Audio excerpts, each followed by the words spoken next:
Terminó la cumbre de la OTAN en Washington, donde conmemoraron los 75 años que cumple la alianza militar. Y por primera vez, Finlandia y Suecia acudieron como nuevos Estados miembros.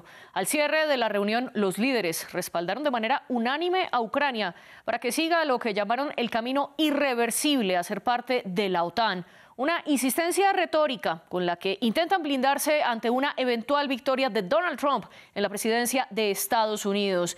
Y no fue el único factor de la política estadounidense que determinó esta cumbre, ya que los ojos también estaban puestos sobre lo que iba a decir el presidente Joe Biden. Al final del encuentro dio una rueda de prensa en la que respondió las preguntas de los periodistas sin un guión predeterminado. Esto en medio de las críticas que enfrenta nacionalmente para que se retire como virtual candidato presidencial de los demócratas. Su salud mental ha sido cuestionada. Y en medio de ello tuvo varios lapsus al llamar primero Putin al presidente de Ucrania, Volodymyr Zelensky, y al confundir a Trump, nombrándolo, diciendo que era el vicepresidente en vez de Kamala Harris. Escuchemos.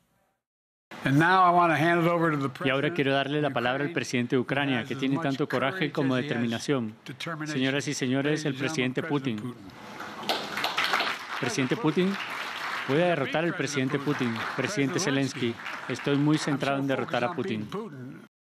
¿Cuánto pesa entonces estos errores del presidente Joe Biden? Y por otro lado, ¿se fortaleció o no la OTAN con esta cumbre? ¿Y cuánto se puede blindar ante un posible regreso de Donald Trump?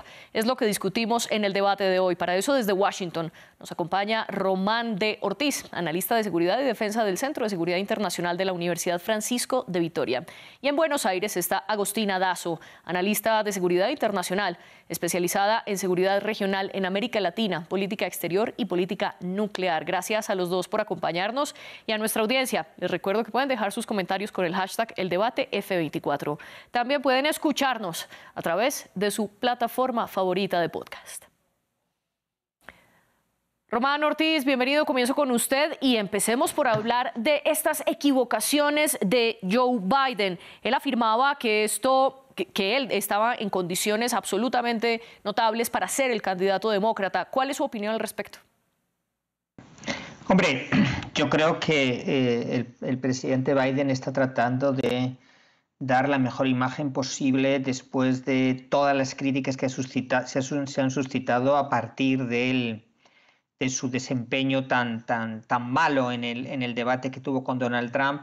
Yo creo que, sin embargo, da señales claras con este tipo de errores y también un poco con el tono general de las respuestas, ¿verdad?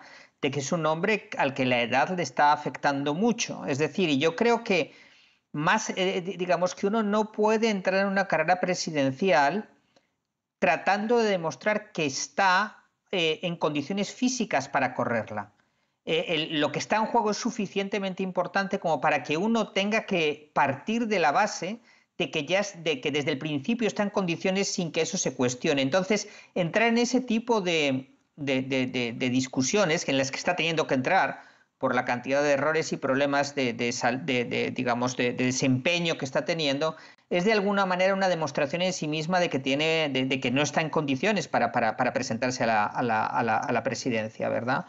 De tal manera que yo creo que este tipo de presentaciones, como la que ha hecho en la rueda de prensa y otras que ha tenido anteriormente, no van a hacer mucho por cambiar lo que están diciendo las encuestas. Y lo que están diciendo las encuestas es que cerca de 3/4 partes de los ciudadanos norteamericanos lo consideran demasiado mayor para hacerse cargo de la presidencia por otros 4 años. Y precisamente a pesar de que usted dice que estos errores muestran que él no estaría capacitado para ser el candidato de los demócratas, lo que buscaba Biden en esta rueda de prensa era totalmente lo contrario, salir a defender sus ideas sin necesidad de un guión preestablecido. Agostina Dazo, bienvenida a El Debate de France 24. ¿Para usted resultó exitoso, como incluso el mismo presidente afirmó, ya que dijo que esta era una de las conferencias de prensa más exitosas que había tenido en los últimos tiempos? Esto pese a equivocarse en 3 ocasiones, 2 de ellas confundiendo al presidente Putin con otros mandatarios e incluso a su propia vicepresidenta con Donald Trump. Creo que más allá de la conferencia de prensa, Biden usó la cumbre de la OTAN para fortalecer su imagen hacia afuera, juntar apoyos hacia afuera, tener statements de líderes internacionales y de los líderes de la OTAN positivos, apoyándolo. De hecho, en la conferencia de prensa un periodista le menciona el apoyo de Macron. Y era una forma de mostrar a partir de el éxito que podría demostrar la cumbre, lo bien preparado, la fuerza que tiene para ser presidente. En el discurso que hace en la conferencia de prensa intenta decir lo mismo, pero coincido con el colega Román que cuando le empiezan a hacer las preguntas fuera de guión es cuando empieza a trastabillar y empieza a tropezarse.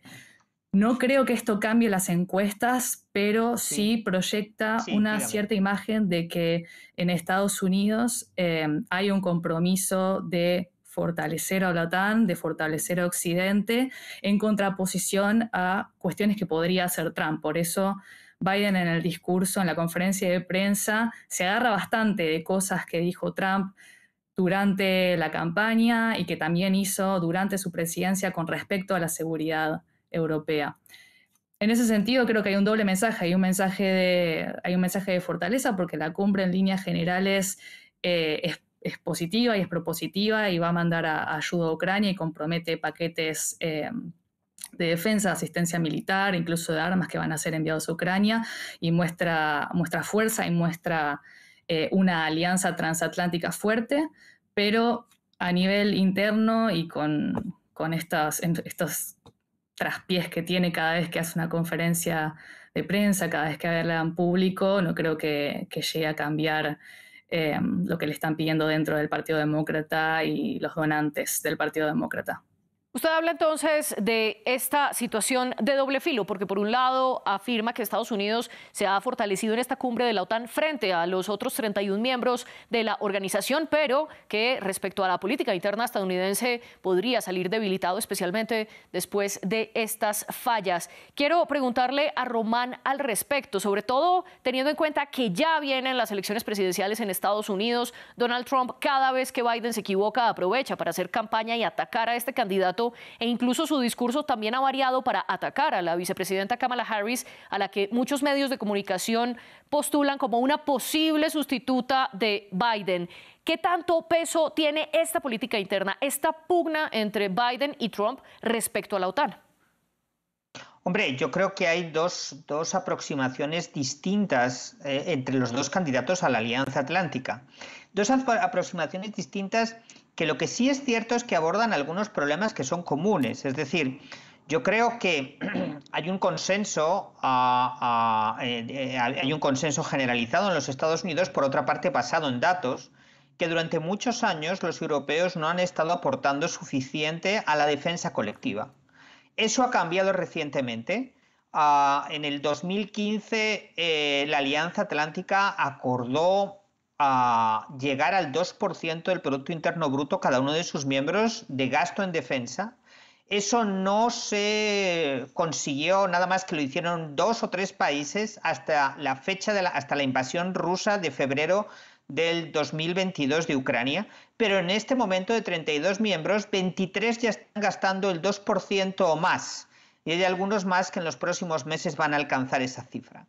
De tal manera que, digamos, el desbalance que existe en términos de gasto en defensa y la falta de cumplimiento, que es un problema que han tenido los presidentes norteamericanos con los europeos tradicionalmente, eso está en vías de solución. Ahora, está claro también que el candidato Trump, expresidente Trump, tiene una visión más aislacionista de la política exterior de los Estados Unidos, confía menos en las alianzas, y que Joe Biden tiene una visión más tradicional y más en favor de la defensa colectiva. Entonces, digamos, en ese sentido, las elecciones de noviembre, en términos de política exterior, de la política exterior norteamericana y en consecuencia un poco de los equilibrios y de los balances del escenario internacional van a ser decisivas, ¿verdad?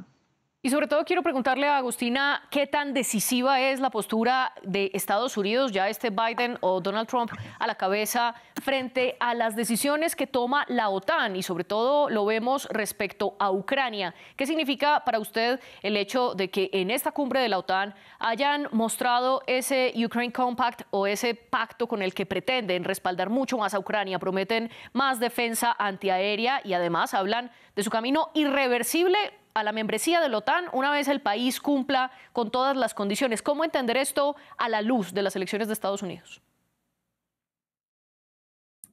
El apoyo estadounidense y el rol de Estados Unidos en la OTAN es clave, es determinante, es el gran financista de la OTAN y por eso el reclamo de Trump de que todos los Estados miembros cumplan con el 2% del gasto en PBI. Es algo, como dijo Román, que ya 23 países de la alianza están cumpliendo y probablemente el resto se sume en el corto plazo o en el mediano plazo. El apoyo de Estados Unidos sigue siendo bastante determinante porque es quien envía los sistemas de armas, los aviones, pero también tenemos a países de la Unión Europea que están preparados para, como es el caso de Polonia, para entrenar tropas ucranianas en territorio polaco, después mandarlas a Kiev, o generar un centro de defensa, por ejemplo, en el mismo seno de la Unión Europea. Y empieza a aparecer una reconfiguración también de la seguridad europea, una Europa que empieza a darse cuenta que tiene que reconocer que Rusia es una amenaza a su seguridad, que era algo que capaz era algo que insistían los países bálticos, los países que tienen frontera o están más cercanos a Ucrania, que siempre definían su seguridad con respecto a esa amenaza que supone Ucrania. Era algo que antes del nuevo concepto estratégico que se define en Madrid, la Unión Europea o la OTAN en general no reconocía. La OTAN no se reconocía, Europa no se reconocía como un continente de guerra, de hecho se reconocía como un continente de paz y en 2022 eso cambia, dice que es un continente que no está en paz. Por lo tanto, vemos una Europa que empieza a asumir que tiene que hacerse cargo de su propia seguridad. En el corto y en el mediano plazo no puede hacerlo sin Estados Unidos y por eso la elección es determinante. Ahora, si llegase a ganar Trump se va a encontrar con una OTAN, con miembros de la OTAN europeos que están comprometidos a elevar su porcentaje de gasto en defensa. Por lo tanto, ese argumento que tenía antes para tener una postura más aislacionista, más transaccional con respecto a sus alianzas, quizás entre en cuestión. Usted menciona un punto clave y es esa reconfiguración de la seguridad europea, donde los europeos quieren tener más fuerza dentro de la OTAN de lo que tradicionalmente lo han hecho. ¿Cómo entender entonces, Román, sobre todo el intento que hizo el saliente secretario general del organismo, Jens Stoltenberg, en Praga en mayo de este año, que intentó que los países aprobaran un paquete de 100.000 millones de euros para respaldar y ayudar militarmente a Ucrania de aquí al plazo de 5 años, y el proyecto se hundió? ¿Quiere entonces Europa blindarse frente a lo que ocurre en la guerra en Ucrania, un país que también hace parte del suelo europeo? ¿Y qué tanto Estados Unidos tiene el poder en esa decisión para hundir o no ese respaldo a Ucrania? Bueno, en este momento los Estados Unidos contribuyen con más del 50% de la asistencia militar que recibe Ucrania. En ese sentido son unos, digamos, contribuyentes decisivos al sostenimiento de Ucrania.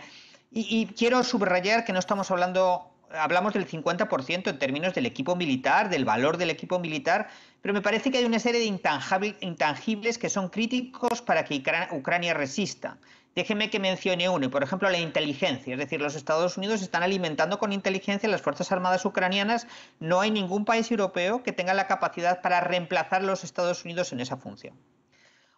Yo creo que Europa se mueve en este momento en el dilema, digamos, de tratar de imaginarse que el status quo en el que ha estado viviendo hasta ahora se puede sostener, o de que tiene, digamos, de alguna manera, de que esta situación que ha estado viviendo, en la cual podía contribuir poco a la defensa, digamos, es sostenible, pese a que hay dos cambios importantes, ¿verdad? Por un lado, la amenaza rusa y por otro lado, la creciente indisposición de los Estados Unidos, que probablemente va a ser más grande si gana Donald Trump, para continuar haciendo la parte más grande de la defensa en Europa. Entonces, eso por un lado, y por otro lado, la necesidad de asumir los costos propios, es decir, de asumir que ese status quo del que estoy hablando se ha hundido definitivamente y que hay que gastar más y tomar de alguna manera su propia seguridad en sus manos. Digamos, y aquí hay dos posturas muy distintas. Uno tiene a todos los países que están cercanos a Rusia, que están más dispuestos a gastar más y a asumir que el status quo ya no es sostenible, y tiene a países más lejanos, Italia, España, Francia en alguna medida, que son mucho más renuentes a incrementar el gasto, ¿verdad? Y en estas diferencias internas, Román, ¿cómo interpretar el hecho de que el primer ministro de Hungría, Viktor Orbán, continúe su gira que ha hecho casi que de manera paralela al rol que ejerce con la presidencia rotatoria del Consejo de la Unión Europea? Porque primero visitó a Zelensky en Kiev, luego a Putin en Moscú y finalmente a Xi Jinping en Beijing, y ahora va hacia Florida para reunirse con el candidato republicano Donald Trump. Agostina, ¿qué papel juega Orbán dentro del conjunto de la OTAN y dentro de las diferencias que ya nos mostraba Román? Creo que Orbán representa algo que está pasando en la Unión Europea, que lo estuvimos viendo recientemente en las elecciones, cómo se reconfigura también el Parlamento Europeo y cómo cambian las autoridades, que es que hay un coqueteo de una nueva derecha o de las nuevas derechas con gobiernos más autoritarios, cuestionando esta hegemonía de Occidente y el poder europeo. Creo que le complica en algún punto las negociaciones transatlánticas y el vínculo de Estados Unidos con la Unión Europea, pero con los resultados de las elecciones recientes en Gran Bretaña y en Francia, es posible que esas actitudes de Orbán todavía queden en un segundo plano. Es algo que agita a la Unión Europea, pero que del todo no la reconfigura. Y además, pensemos en cómo se van reconfigurando también las autoridades dentro de la OTAN y también en la Unión Europea, con una OTAN que después de 10 años de mandato de Jens Stoltenberg, 10 años porque los aliados no se podían poner de acuerdo en cómo reemplazarlo, lo reemplaza Mark Rutte, que viene de los Países Bajos, que no es un político extremista, y de hecho tenerlo a Mark Rutte como secretario general y, por ejemplo, no tener a alguien de los países bálticos o los países cercanos a Rusia, es una forma también de mostrar que todavía Europa no está 100% dispuesta a armarse hasta los dientes y entrar a una guerra, pero al mismo tiempo tenemos la delegada la persona que viene a reemplazar, digamos, a Josep Borrell como alta comisionada de política exterior de la Unión Europea, Kaja Kallas, primera ministra de Estonia. Es una mujer mucho más asertiva, más halcona, con una postura muy confrontativa con Rusia. De hecho, la llaman la mujer de hierro europea, y en esa sintonía es que entra también esa discusión dentro de la OTAN y dentro de la Unión Europea sobre qué hacer frente a la amenaza ucraniana rusa, si hay que armarse más o no, si hay que confiar más en el apoyo estadounidense o no. Pero frente a esta disyuntiva de qué tanta diplomacia ejercer o si actuar y de manera más confrontativa, también vemos que la OTAN está elevando su discurso en contra de China. De hecho, en sus conclusiones, el organismo dijo públicamente que China estaba apoyando a Moscú a mantener su guerra, no distribuyendo armas directamente, sino a través de semiconductores. Una aseveración que Beijing niega. Román, ¿qué significa elevar ese tono en contra de China y por qué la OTAN lo está haciendo ahora? Déjeme primero mencionar una línea sobre lo que estaba comentando con mi colega, que me parece que es importante, y es que de alguna manera, digamos, este debate entre aislacionismo y compromiso internacional en los Estados Unidos, que representa Donald Trump, y por otro lado Joe Biden, se está reproduciendo en la política europea, y entonces personas como Orbán, digamos, o Marine Le Pen, cuyo partido perdió recientemente pues las elecciones parlamentarias en Francia, son esa contraparte, digamos, que si llegasen a gobernar, estarían de acuerdo en que el vínculo entre los Estados Unidos y Europa se rompa. Entonces, digamos, hay riesgo por los dos lados, ¿verdad? Por los Estados Unidos por un lado, por Europa por el otro. Contestando un poco a su pregunta sobre China, bueno, el problema es que China está mintiendo. Es decir, y déjeme decirlo así de claro, es decir, Rusia tiene un problema sistemático para poder sostener su industria de defensa, porque no es capaz de producir una serie de microcircuitos que son fundamentales para el armamento ruso de mayor tecnología. Esos circuitos, esos transistores, esos chips los conseguía anteriormente en Occidente, pero evidentemente las sanciones occidentales han impedido que consiga ese tipo de sistemas. Y como alternativa, China se los está proporcionando, y se los está proporcionando porque parte del interés estratégico de China es desgastar lo más posible a Europa y sobre todo a los Estados Unidos para ganar ventaja en Asia. Entonces, yo creo que lo que hace la Alianza Atlántica es simplemente decir en alto algo que es público y bien conocido desde hace mucho tiempo, y es que China está de alguna manera sosteniendo la agresión rusa en Ucrania. Usted Entonces, dice me parece... Dígame, perdón. Sí, no, discúlpeme, lo interrumpo para darle también el paso a Agostina, porque usted dice que China está mintiendo, ya que Rusia obtenía estos chips que necesita para sus armamentos previamente en Occidente. ¿Cuál es su postura al respecto, Agostina?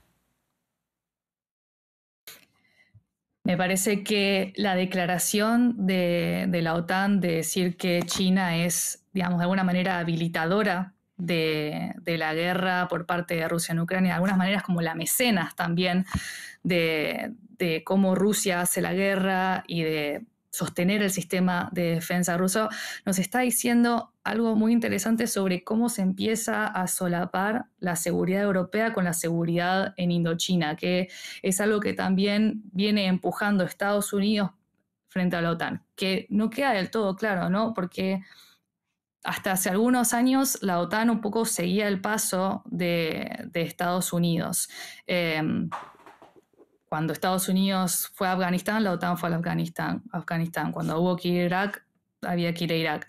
Ahora, OTAN tiene que actuar en Europa, pero Estados Unidos también tiene esa intención de que actúe en el Indo-Pacífico. Lo que no queda claro es cómo, pero lo que empieza a haber en este comunicado es un reconocimiento de la OTAN de que hay cierto solapamiento de esos actores en el Indo-Pacífico, como son los actores, digamos, malignos, como los denomina Estados Unidos, China, Corea del Norte, que participan aportándole a Rusia con armas, con sistemas de defensa, con apoyo a su industria militar, para poder hacer esa guerra. Entonces empezamos a ver una cierta juxtaposición, un cierto solapamiento en estas dos áreas de la seguridad. No de más está decir que de esta cumbre participaron los líderes de Australia, de Corea del Sur, de Nueva Zelanda y de Japón. Pero aún así, las palabras del presidente Emmanuel Macron al concluir la cumbre es que ellos en ningún caso, que la alianza en ningún caso era para el Indo-Pacífico. Román, ¿es así o no? Bueno, yo creo que el punto que señalaba mi colega es bien importante, porque, digamos, formalmente hablando, la Alianza Atlántica no opera en el Indo-Pacífico, pero en la práctica, muchos de los países aliados, incluido Francia, por cierto, está incrementando su presencia militar en el Indo-Pacífico y además coordinándola con los Estados Unidos.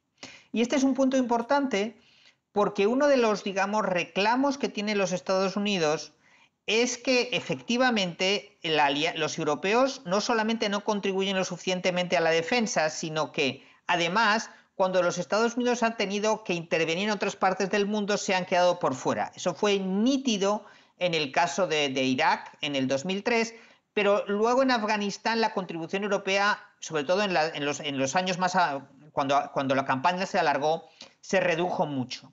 Entonces, me parece que esta conexión cada vez más clara, este reconocimiento de la conexión entre el Indo-Pacífico y Europa, de alguna manera, digamos, entra o se alinea con la agenda norteamericana y hace más fácil, probablemente, que Donald Trump, si llega a la presidencia, vea con mejores ojos a la Alianza Atlántica. Es decir, va a llegar una Alianza Atlántica distinta de la que se encontró en su primer mandato. Una Alianza Atlántica donde los europeos gastan mucho más en defensa y están más comprometidos en el Pacífico. En consecuencia, es posible también que la política de Donald Trump hacia la Alianza se module de alguna manera, porque, digamos, la organización ha cambiado de una manera sustantiva, ¿verdad?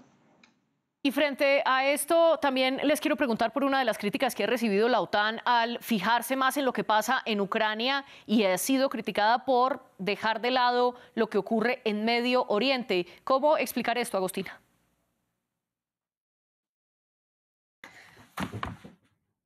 Creo que más que nada se basa en que el conflicto en Ucrania es un conflicto que está en las puertas de Europa.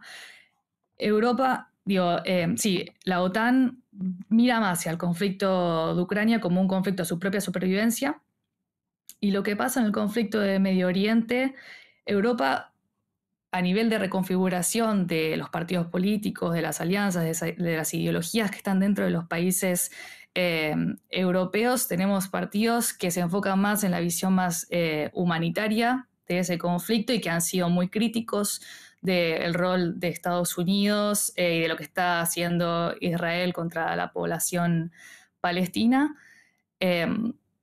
Pero hay otros que, por otro lado, ven el conflicto en Medio Oriente como una amenaza a la propia política doméstica. Y vemos que también las grandes olas de inmigración son ahora un eje de discusión doméstica en la política europea y que termina modificando, un poco marcando el pulso de cómo se mide el debate a nivel doméstico. Entonces el conflicto en Medio Oriente, digamos, no es una amenaza a la supervivencia de los estados europeos como puede ser Ucrania o lo que pasa en Ucrania, que está en las puertas de la Unión Europea, a diferencia de lo que pasa en Medio Oriente, que tiene un impacto más bien a nivel doméstico, de cómo se reconfiguran los espacios de poder, digamos, a nivel doméstico y nacional en cada país de Europa, que juega un rol diferente en cada país.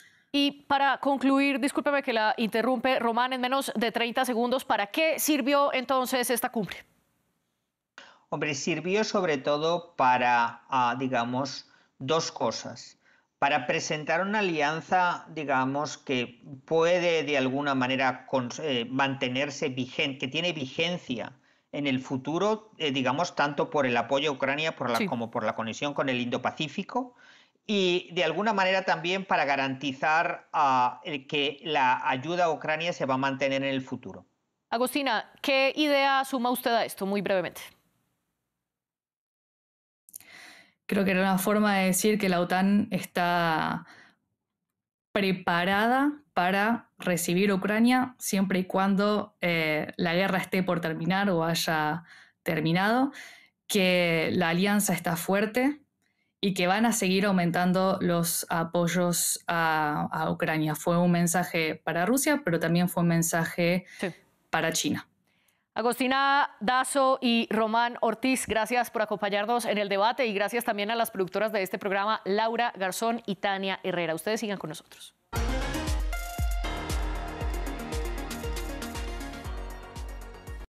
Recorra una región en constante evolución. Sus sensibilidades, luchas y conflictos en contexto. Una travesía por Medio Oriente con escala en France 24. Expreso de Oriente, presentado por Gabriel Colchen, en France 24 y france24.com.